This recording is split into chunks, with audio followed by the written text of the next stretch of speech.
কালী পুজোর সেকেন্ড পার্টে একদম সন্ধেবেলা থেকে শুরু করছি। এখানে দিদি আর বৌদি মিলে ফল কাটছে ঠাকুরের। তারপর একদম চলে গিয়েছিলাম আমরা গঙ্গার ঘাটে। তো ঘর ডোবানো হচ্ছিল।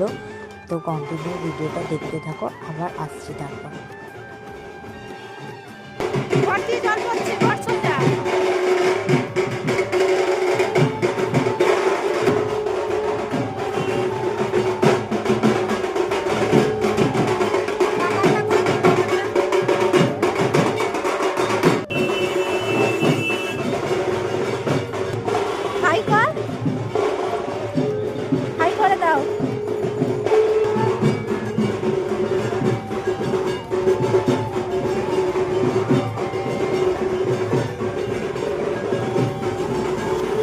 তারপর আমি আর আমার মা বাড়ির ঠাকুরকে মালা পরাচ্ছিলাম। তারপর ডাইরেক্ট চলে গিয়েছিলাম আমাদের বাড়ির পাশেই চাপাতলাতে, ওখানেও কালী পুজো হয়। ওখানেও সবাই মিলে পুজো করে তারপর আমার বাড়ির পুজো শুরু হয়। এখানেও মালা পরিয়ে নিয়েছিলাম, ধূপ মোমবাতি সব কিছুই দিয়ে।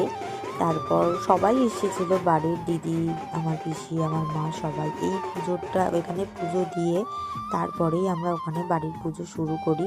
তো কালী পুজোর প্রত্যেকটা ভিডিওই এইভাবে তোমাদের সাথে শেয়ার করব, কারণ অনেক বড় বড় আছে। একবারে যদি তোমাদের সাথে শেয়ার করি তাহলে ভিডিওটা অনেক বড় হয়ে যাবে। তারপর ওখান থেকে চলে এসে আমাদের বাড়ির পুজো শুরু হয়ে গেছে। নেক্সট পার্ট আবার আসছে। টাটা।